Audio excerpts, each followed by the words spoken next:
Hey guys, I'm Mac McCarty bringing you another episode of the Rough and Tumble channel. Thanks for joining in again. We are enjoying these videos, these stories of the oil patch, preserving a little bit of our history. Certainly brings back a lot of memories to me, things that I experienced out there. This particular story goes back on the R.J. Burton lease for Amoco. And I had an apprentice with me, and we were down there hooking up an end device on the pumping unit. The crew would install this, I think it was up on the beam there atop the pumping unit, sense vibrations. And our job was to put in this little control panel that passed into the electrical panel to shut the well down if the pump started pumping dry, as they call it, pump off controller. Anyway, I don't want to get too technical, but as we were working on this Amoco hand comes driving up in his company truck, and he jumps out, and of course I knew him. I knew him well, had known him for years, and he says, "Hey Mac, you want to go over and feed George?" I said, "Well, I tell you what, all I got is my lunch, and I really don't want George eating my lunch." I said, "I believe I'd rather me eat that lunch." And he says, "Oh, come on, man, we'll run up to the store and get some scrap meat." Well, it turns out that this old boy owned that store up there at Carlisle. And so he could go in there and get scrap meat if he wanted to. And I said, yeah, I'd like that. I said, I've always wondered how long he is. Let me grab a 10-foot joint of pipe, and we'll just measure that bugger. And he said, yeah, that's a good idea. So I grabbed that joint of pipe and got in his truck. We went up the store, got that old scrap meat, and we had to drive on around, all the way around to the other side of the bottom there, which was Striker Creek, but it was a lot of swamp.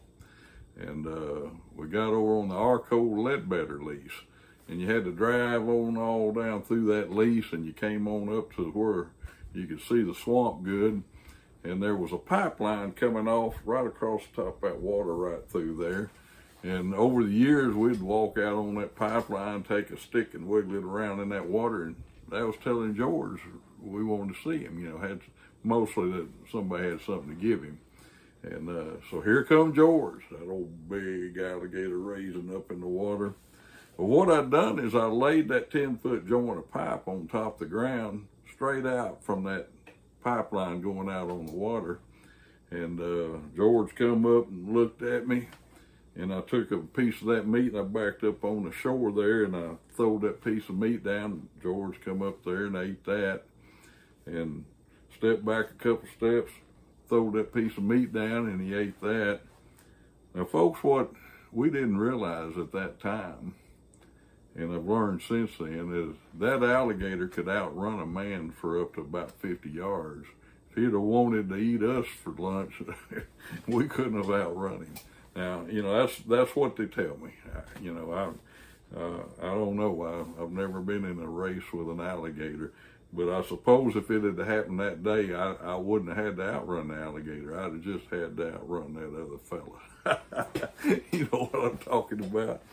Anyway, I'd just step back another couple of steps, and I'd throw that meat down on the ground.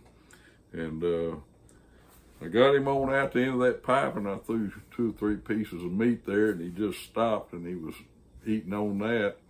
And I looked at that other boy and said, "Look at that." I said, "That alligator is about this much longer than that 10-foot joint of pipe." So I said, "He's at least 10.5 foot, maybe a little longer." And we knew then, we already knew he was a big alligator. I think that's the first time I'd ever really seen him plumb out of the water, though, and up on the bank with us. And not the smartest thing in the world to do, I can guarantee you. But we called him George, and he was over 10'6" long, and he had a head on him this wide. His body was wide, and there's no telling what he weighed. He was a pretty good sized gator. And the pipeliners that fly over in there, they said there were gators in there way bigger than him. And so I never got to see them, thankfully, but me and a lot of the guys waded that swamp, putting power lines back up, working on that stuff. And I thought, wow, man, we just didn't have a clue. Just didn't have a clue. And that company hand said, ain't no way you're going to get me in that swamp. I said, I can't say I blame you. But anyway, that's the story about George the Alligator on a Amoco Ledbetter lease. Hope you enjoyed.